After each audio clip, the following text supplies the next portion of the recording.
जी नमस्कार दोस्तों, मैं राहुल कुमार शर्मा आप सभी को ज्ञानार्थी क्लासेस में स्वागत करता हूं। आज बीपीएससी टीआरई 2.0 के तहत कोर्स लॉन्च हो चुका है और प्रथम वीडियो उसका या प्रथम ट्यूटोरियल आप सबों के बीच में लेकर आया हूं। तो आज हम लोग बात करेंगे बीपीएससी जो परीक्षा है, बिहार की परीक्षा है, तो उसमें हम लोग आज बात करेंगे एससीईआरटी साइंस के बारे में। तो एससीईआरटी क्लास 6 के साइंस का पहला चैप्टर लेकर आए हैं जिसका नाम है कि भोजन कहाँ से आते हैं। तो आइए सीधे चलते हैं बोर्ड पर और इसमें बात करते हैं, एक एक हर पॉइंट पे बात करेंगे और इसका नोट्स भी है, नोट्स भी आपको प्रोवाइड करवाया जाएगा। तो आइए चलते हैं बोर्ड पर। इसमें है कि खाद्य पदार्थ, खाद्य पदार्थ किसे कहा जाता है। तो ऐसे पदार्थ जिन्हें हम खाते हैं उसे खाद्य पदार्थ कहते हैं, या वैसा पदार्थ जिसे हम खा सकते हैं या भोजन के रूप में ग्रहण कर सकते हैं उसे हम लोग खाद्य पदार्थ कहते हैं। अगला पॉइंट है भात। अब भात कोई नहीं जानता है, कैसे नहीं जानता है। अगर लोग हिंदी में नहीं जानते हैं तो इसको इंग्लिश में बॉयल राइस यानी उबला हुआ चावल। तो इसमें एक पॉइंट दिया हुआ है कि भात कच्चे चावल से और पानी में उबालकर उसे भात बनाया जाता है। तो इसमें भात के बारे में नहीं पढ़ना है, इसमें पढ़ना है कि इसमें कितने पदार्थ मिलकर भात बनता है। तो दो पदार्थ, पहला पदार्थ है कच्चा चावल, दूसरा पदार्थ है पानी यानी जल। अब हम लोग पढ़ेंगे कि सब्जी बनाने में कितने प्रकार के सामग्री उपयोग होते हैं या प्रयोग में आते हैं। तो इसमें 2 से अधिक होगा, ऐसा नहीं कोई 4 भी बता देंगे, कोई 5 भी बता देंगे, लेकिन मुख्यतः 2 से अधिक होगा। सब्जी बनाने के लिए हमें सबसे पहले कच्ची सब्जी चाहिए, उसके लिए फिर तेल चाहिए और फिर मसाला चाहिए। कोई व्यक्ति कह सकते हैं कि तेल के जगह हम घी ले सकते हैं, तो ले सकते हैं, ये आपका करना है, आप सब्जी कैसे बनाते हैं। यानी इसमें आंसर आएगा कि सब्जी बनाने के लिए कितने पदार्थों का प्रयोग किया जाता है, तो 2 से अधिक। मेन कॉन्सेप्ट यहाँ समझाना ये था। कोई भोजन या व्यंजन 2 पदार्थों से मिलकर बनता है, 2 खाद्य पदार्थों से मिलकर बनता है, और कई व्यंजन या भोजन 2 से अधिक पदार्थों से मिलकर बनता है। अब आते हैं हम लोग कि खाद्य पदार्थ हमें कैसे प्राप्त होते हैं, खाद्य पदार्थ हमें कहाँ से प्राप्त होते हैं या कैसे प्राप्त होते हैं। पहला पॉइंट है कि पौधा से प्राप्त होता है खाद्य पदार्थ, और दूसरा पॉइंट है कि जंतु से होता है। तो अब हम लोग समझेंगे कि पौधा से कौन कौन होता है। तो पौधा से जड़ के रूप में हम लोग खाते हैं, तना के रूप में खाते हैं, फल के रूप में खाते हैं, फूल के रूप में खाते हैं और पत्ती के रूप में खाते हैं। ये जो खाद्य पदार्थ पौधों से प्राप्त होता है उसे हम लोग पादप उत्पाद के नाम से जानते हैं, यानी प्लांट प्रोडक्ट के नाम से जानते हैं। और जो पदार्थ हमें जंतु से प्राप्त होते हैं उसे जंतु उत्पाद कहते हैं।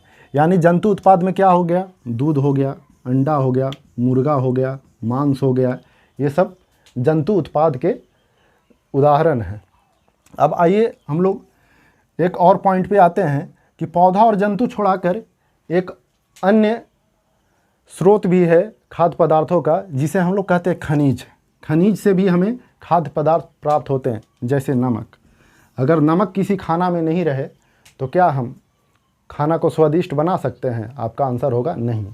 तो खनिज से प्राप्त खाद्य पदार्थ होते हैं। अगर क्वेश्चन आ गया कि नमक हमें कहाँ से प्राप्त होते हैं, पौधों से होते हैं, जंतु से होते हैं, खनिज से होते हैं, इनमें से कोई नहीं होते हैं, तो यहाँ पे आंसर होगा खनिज से प्राप्त होते हैं। और हम लोग एक पॉइंट और दिया हुआ है कि पोई के पत्ता और अगस्त के फूल को हम लोग बचका या तरुआ बनाकर खाते हैं। कहीं इसको तरुआ बोला जाता है, कहीं बचका बोला जाता है, लेकिन पोई के पत्ता और अगस्त के फूल को तरुआ बनाकर हम लोग खाते हैं। एक पॉइंट है कि अंकुर, अंकुर किसे कहते हैं। तो अंकुर समझ लीजिएगा कि किसी कच्चे सामग्री को या किसी बीज को, सिंपल सा समझिएगा, किसी बीज को जल में भिगो देने से और जल को निकाल कर भीगे हुए कपड़े में रखने से जो सफ़ेद तरह के संरचना आ जाते हैं उसे अंकुर कहते हैं। मतलब इसको एक बार और समझेंगे हम लोग कि बीज को पानी में भिगोने से और कुछ देर छोड़कर जल को बाहर करने से और भीगे हुए कपड़े पर लपेटने से जो सफ़ेद रंग की संरचना हमें दिखाई देती है उसे ही हम अंकुर कहते हैं। और जो बीज में अंकुर निकल जाता है या अंकुर हो जाता है उसे हम लोग अंकुरित बीज कहते हैं। क्या कहते हैं? अंकुरित बीज कहते हैं। और अंकुरित बीज को हम लोग उबाल कर या मसाला लगाकर उसे स्वादिष्ट बनाकर अल्पाहार यानी थोड़ा सा खाना के रूप में हम लोग प्रयोग करते हैं, आप लोग सब जानते हैं।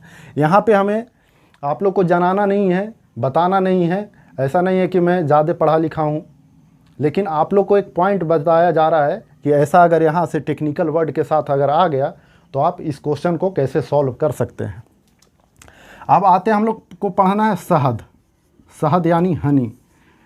तो शहद हम लोग जानते हैं, आप लोग पेपर 1 क्वालिफाई किए हैं तो एनसीईआरटी में मधुमक्खियों से पढ़ना है, जिसमें अनीता की कहानी है बोचहा गांव की। तो उसके बारे में आप लोग पढ़ चुके होंगे कि अनीता कैसे बन के आज आगे नाम कमाई है। तो मधुमक्खियाँ क्या करती है, फूलों से मकरंद लेती है। मकरंद का मतलब मीठा रस, मकरंद का मतलब मीठा रस उसे प्राप्त करती है और छत्तों में एकत्रित करके उसे शहद के रूप में करती है।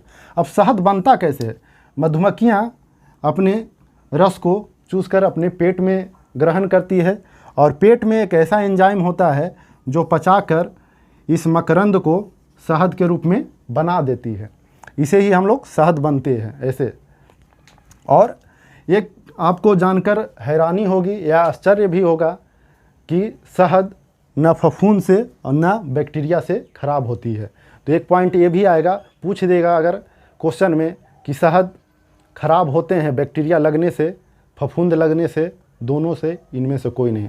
तो आपका आंसर होना चाहिए इनमें से कोई नहीं, क्योंकि फफूंद और बैक्टीरिया के लगने से शहद खराब नहीं होते हैं। और एक पॉइंट और है, ये तो सब कोई जानते होंगे लेकिन चैप्टर में दिया हुआ है तो इस पर डिस्कशन करना बहुत ज़रूरी है। शाकाहारी यानी हर्बीवोरस।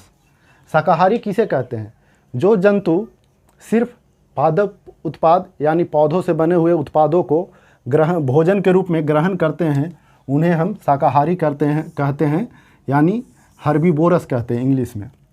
मांसाहारी किसे कहते हैं, तो मांसाहारी वैसे जंतु जो मांस का भोजन के रूप में ग्रहण करते हैं, मांस को भोजन के रूप में ग्रहण करते हैं, उसे हम लोग मांसाहारी यानी कार्निवोरस कहते हैं। अब एक और है सर्वाहारी। जो जंतु मांस और भोजन से बने उत्पाद दोनों को ग्रहण करते हैं उसे हम लोग सर्वाहारी यानी ओमनीवोरस कहते हैं।